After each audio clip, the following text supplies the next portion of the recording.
Dear students, we are going to learn great scientists have a questioning mind. Let's learn the topic great scientists have a questioning mind. प्रिय विद्यार्थी बांधवांनो, आज आपण great scientists have a questioning mind हा पाठ अभ्यासणार आहोत.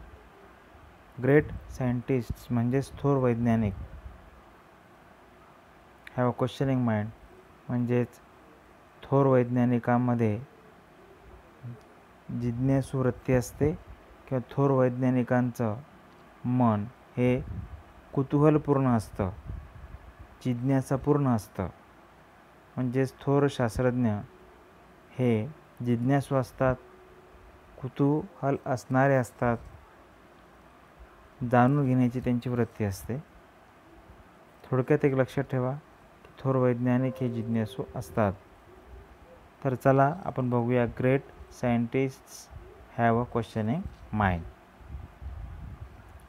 Dr. APJ Abdul Kalam was the President of India from 2002 to 2007. Dr. APJ Abdul Kalam हे भारताचे राष्ट्रपती होते.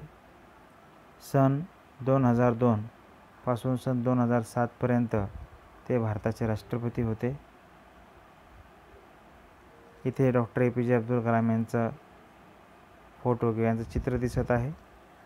डॉक्टर APJ अब्दुल कलाम यामध्ये APJ अब्दुल कलाम यांचं पूर्ण नाव जे आहे ते अबुल पाकीर जैनुलब्दीन अब्दुल कलाम असं होतं. तर 2002 ते 2007 या दरम्यान ते भारताचे राष्ट्रपती होते. He was awarded Bharat Ratna for his contribution to the scientific research and modernisation of defence technology in India. त्यांना भारतरत्न पुरस्काराने सन्मानित करण्यात आलं होतं. डॉक्टर APJ अब्दुल कलाम यांना भारतरत्न या पुरस्काराने सन्मानित करण्यात आलं होतं.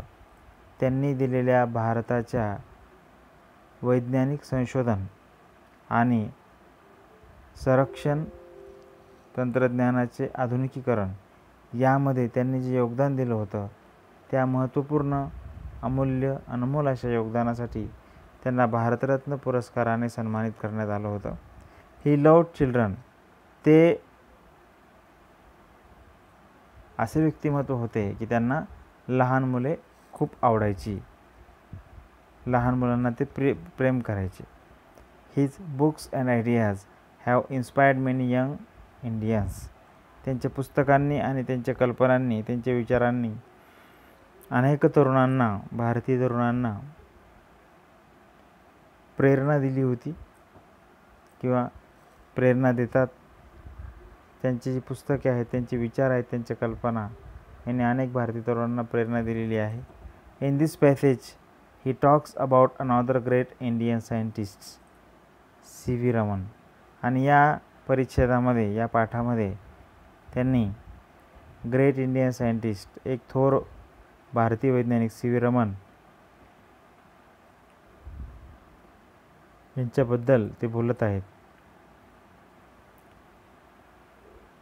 पुढे जाऊया. List 3 of your favourite people. तुमच्या प्रिय व्यक्तींपैकी 3 व्यक्तींची यादी करा. To which of the following categories do they belong. Add a new category if necessary. आणि खाली दिलेल्या कोणत्या प्रकारामध्ये ते आहेत किंवा कोणत्या पदावर ते आहेत हे काय करायचं आहे, तुम्हाला लिहायचं आहे. Add a new category if necessary. आणि जर का तुम्ही निवडलेली व्यक्ती यापैकी नसेल, यापैकी कोणत्याही पदावर नसेल, तर ती नवीन कॅटेगरी जी आहे ती ॲड करायची आहे. आता बघा, सायंटिस्ट म्हणजे वैज्ञानिक, क्रिकेट प्लेयर क्रिकेटचा खेळाडू, ॲक्टर किंवा ॲक्ट्रेस, ॲक्टर और ॲक्ट्रेस अभिनेता किंवा अभिनेत्री, टीचर शिक्षक, सिंगर म्हणजे गायक, डान्सर म्हणजे नर्तक किंवा नर्तकी म्हणजे नाचणारा, नृत्य करणारा, स्पोर्ट्स पर्सन म्हणजेच काय क्रीडापटू, म्युझिशियन म्हणजे संगीतकार, आर्टिस्ट म्हणजे कलाकार, सोशल वर्कर म्हणजे सामाजिक सेवक, समाजसुधारक. पॉलिटिकल लीडर म्हणजे राजकीय नेता. प्रोग्रेसिव्ह फार्मर, प्रगतिशील शेतकरी. सोल्जर, सैनिक. हाऊसवाईफ, गृहिणी. डॉक्टर म्हणजे वैद्य. पोलिसमॅन म्हणजे पोलीस. लॉयर म्हणजे वकील. इंजिनियर म्हणजे अभियंता. आर्किटेक्ट, वास्तुविद्या विशारद.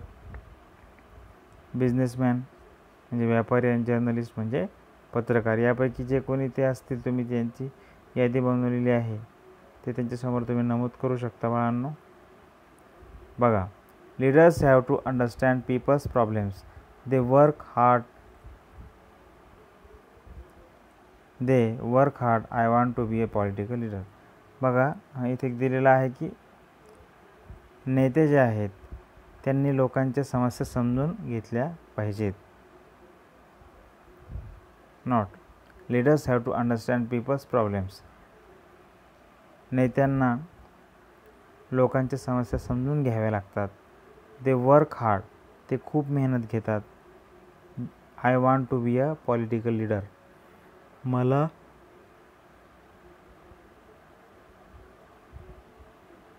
राजकीय नेता व्हायचं आहे. पुढे जाऊया. Teachers are so knowledgeable. I want to be a teacher. शिक्षक खूप ज्ञानी असतात. मला शिक्षक बनायचं आहे, असं ही तारा म्हणते आहे. त्याला शिक्षिका व्हायचं आहे. वॉर्मिंग अप म्हणजे कोणताही पाठ शिकण्यापूर्वी आपण काय करत असतो, त्याची पार्श्वभूमी समजून घेण्यासाठी पूर्वज्ञान घेत असतो. त्याला इथे वॉर्मिंग अप म्हटलेलं आहे. Farmers grow food crops for all. बघा, शेतकरी अन्न पिके मोठी करतात, उगवतात इतरांसाठी. I will use new methods. मी नवीन प्रणाली वापरेल. I will be a progressive farmer.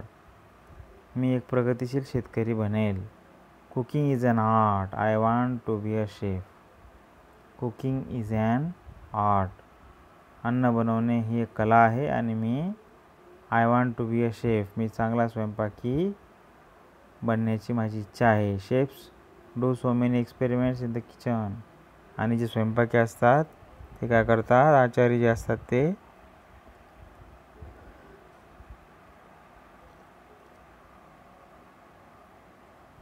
स्वयंपाकी असतात ते काय करतात, अनेक प्रयोग करतात स्वयंपाकगृहामध्ये. चला तर मग आता आपण शिकूया हा पाठ. Great scientist have a questioning mind.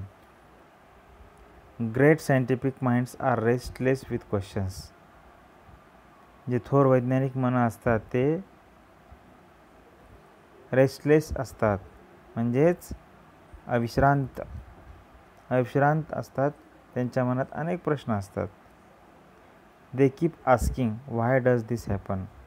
ते विचारत असतात सारखे, काय तर हे का घडतंय. Can I make it better. मी याला चांगलं करू शकतो का. What more can this do. काय करता येईल यामध्ये अधिक, किंवा काय करू शकतो आपण अधिक. Let us study the life of a great scientist who lived in the same era as Einstein but about 5,000 kilometers east of Germany in India. आपण एका महत्त्वपूर्ण वैज्ञानिकाच्या जीवनाबद्दल अभ्यास करणार आहोत.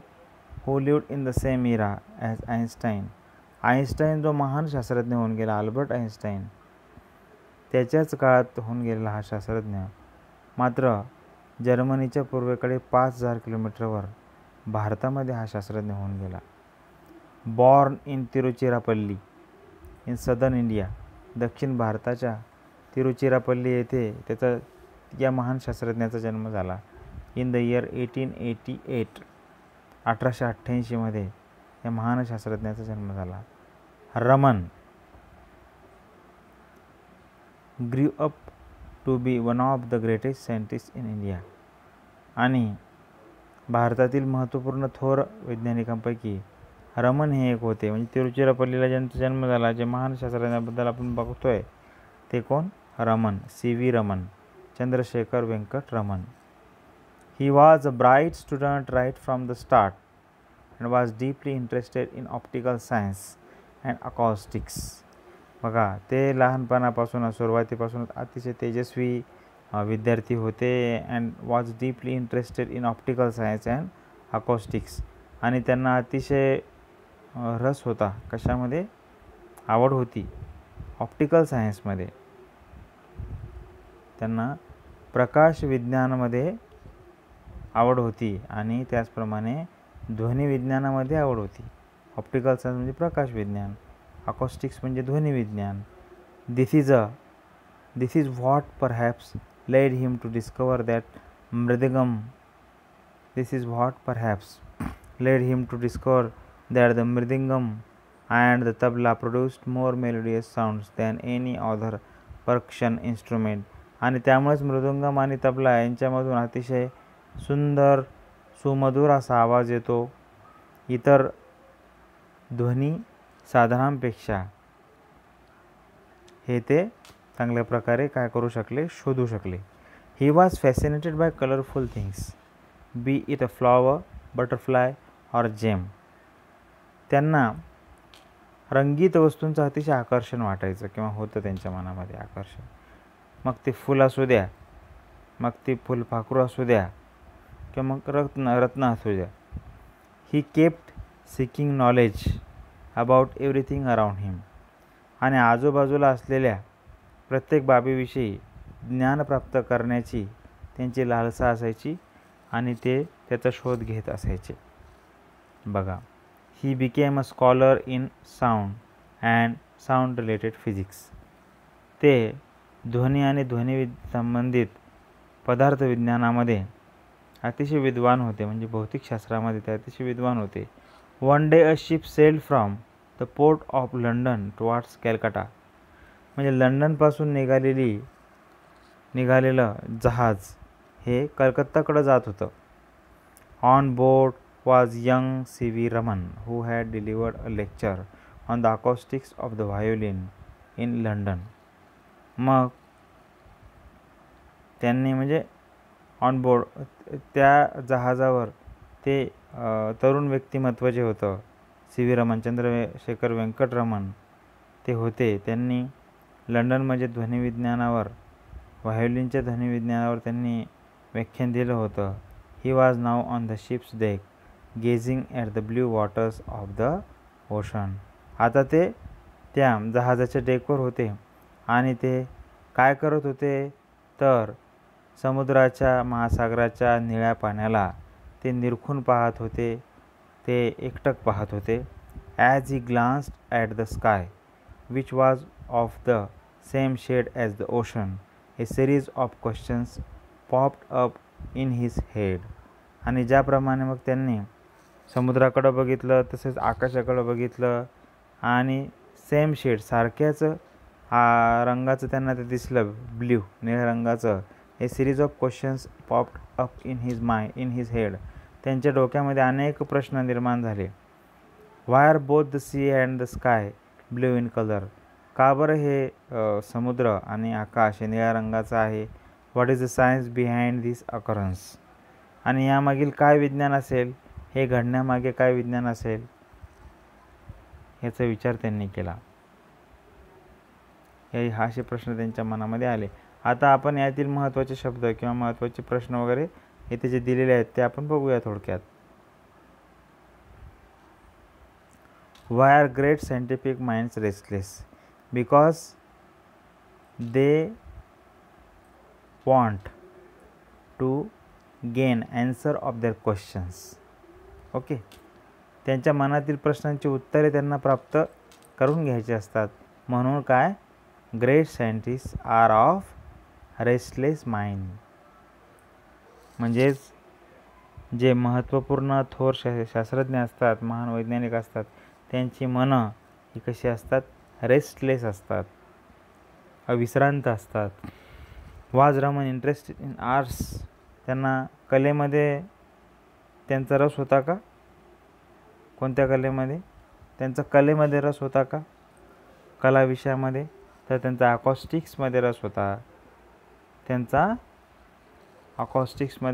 रस होता, हे आपण बघितलेलं आहे. त्याचप्रमाणे ऑप्टिकल सायन्समध्ये देखील त्यांचा रस होता. मेलोडीज म्हणजे प्रोड्युसिंग प्लीजंट म्युझिकल साऊंड्स, अतिशय आनंदी, अतिशय छान ध्वनी, सुमधुर ध्वनी, melodious.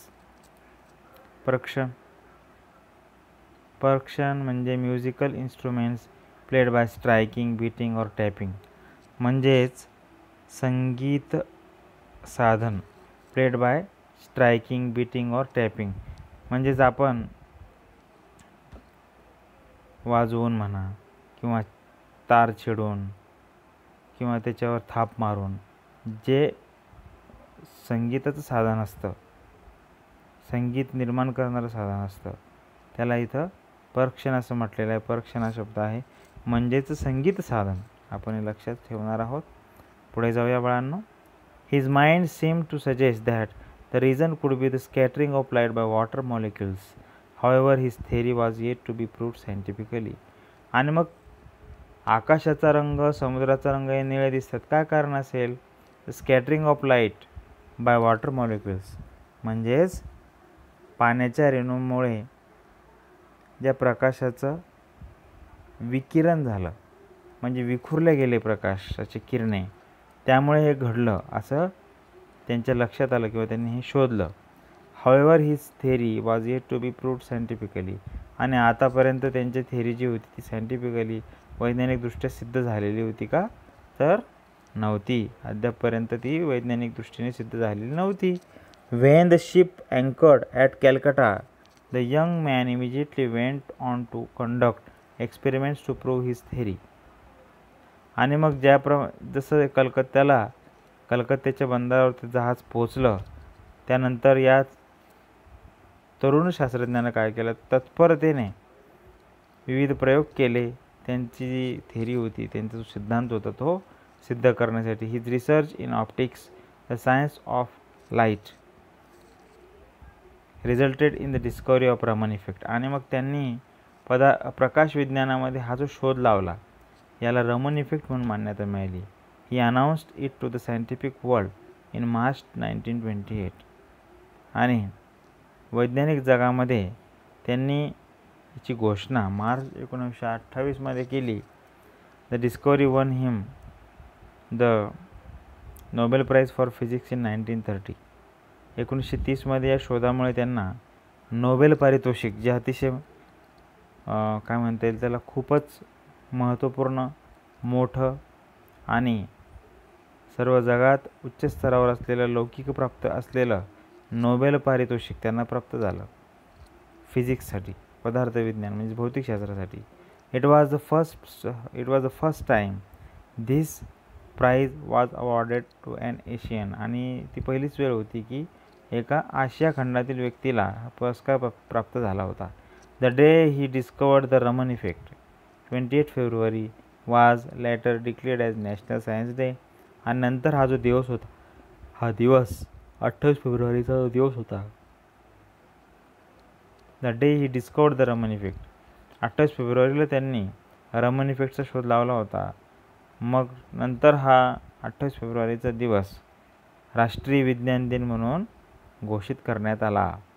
Even before this his contribution to the science of optics had been acknowledged and he was elected fellow of the Royal Society in 1924. त्यांनी जे योगदान दिलं होतं प्रकाश विज्ञानामध्ये, त्यालाही खूप मान्यता मिळाली होती याही आधी, आणि म्हणून त्यांना royal fellow of royal society म्हणून ते निवडले गेले होते 1924. You would have learned about Raman effect in detail at school. You would have learned about the Raman effect in detail at school. शालेय जीवनामध्ये तुम्ही रमन इफेक्ट विषयी अधिक ज्ञान प्राप्त करू शकले असते. But do you know the discovery subsequently help in determining the internal structures of some 2000 chemical compounds.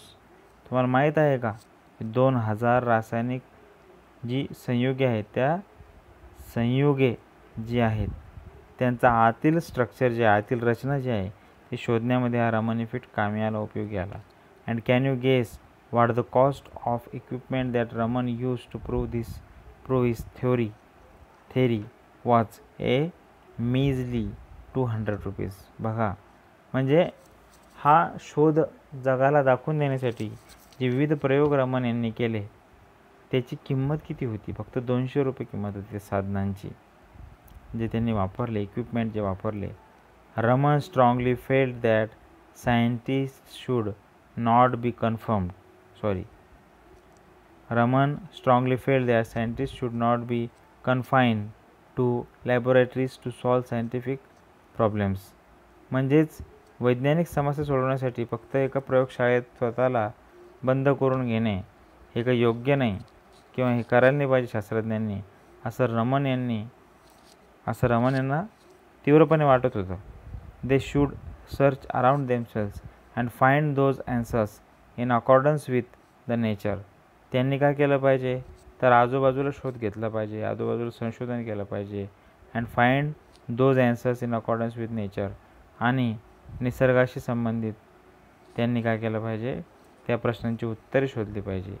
For the essence of science lies in the independent thinking and hard work and not in equipment.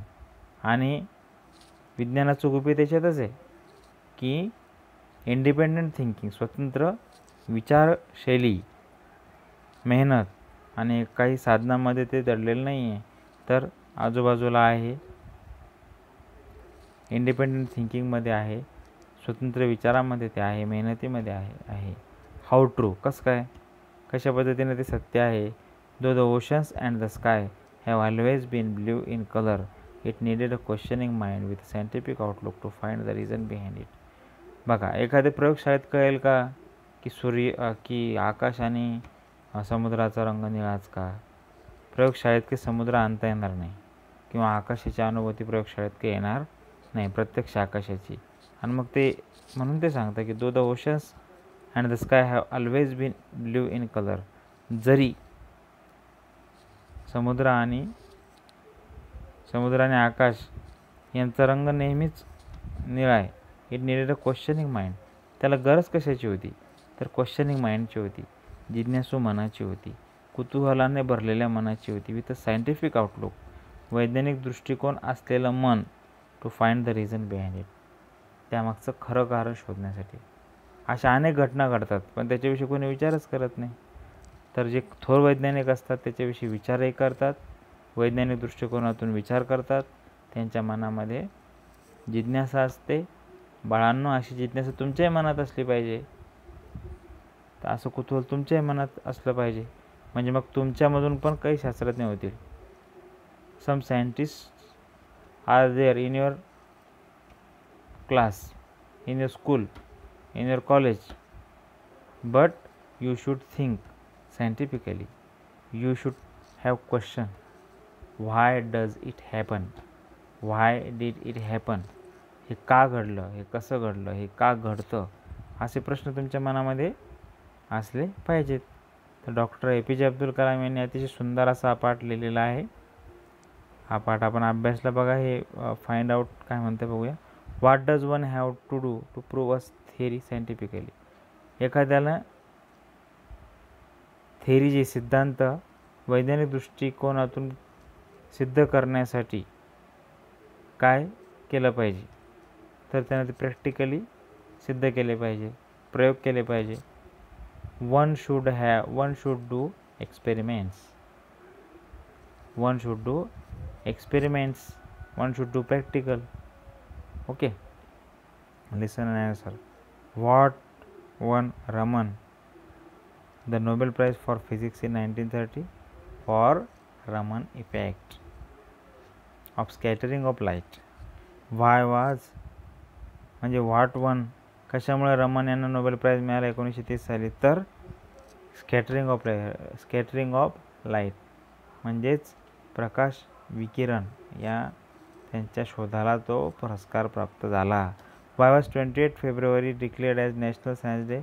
Because on 28 February C.V. Raman had discovered Raman effect. म्हणजेच 28 February या राष्ट्रीय विज्ञान दिन का साजरा करण्यात येतो? 28 February रोजी रमन यांनी रमन इफेक्टचा शोध लावला होता.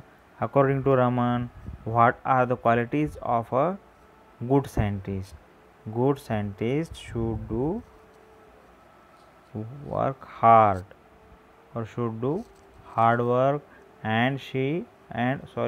and great scientist should not confine to laboratory only. He should or she should do work hard, and he or she should seek or find the answers of their questions in surrounding, okay, with the help of their scientific mind. Measly, a word used to indicate a very small amount. म्हणजे एक छोटी amount, a word used to indicate a very small amount. म्हणजे एक छोटीशी रक्कम दर्शवण्यासाठी हा शब्द, तोकडी रक्कम दर्शवण्यासाठी हा शब्द आलेला आहे, मीजली. Okay. Things to do. Find out more about Raman effect. अधिकाधिक माहिती मिळवा रमन इफेक्टविषयी. Find more information about Einstein. Einstein जे होते, अल्बर्ट आइन्स्टाईन, त्यांनी तो शोध लावला होता, सापेक्षवादाचा सिद्धांत त्यांनी मांडला होता, त्याच्याबद्दल तुम्ही माहिती मिळवू शकता. अल्बर्ट आइन्स्टाईन खूप बुद्धिमान व्यक्तिमत्व होते, शास्त्रज्ञ होते. Do you have any questions like Raman?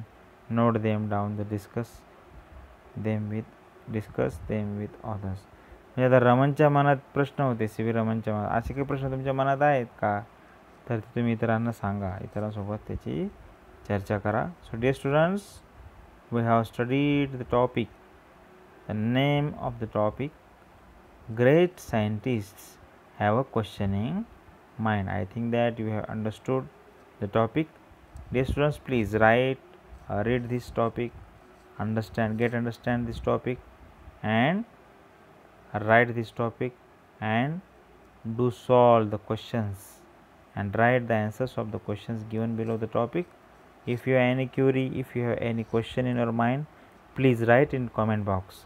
If you like the video, please do like it, subscribe my channel if you didn't subscribe, and share this video in order to increase the knowledge of your friends. Okay, thank you so much my dear students.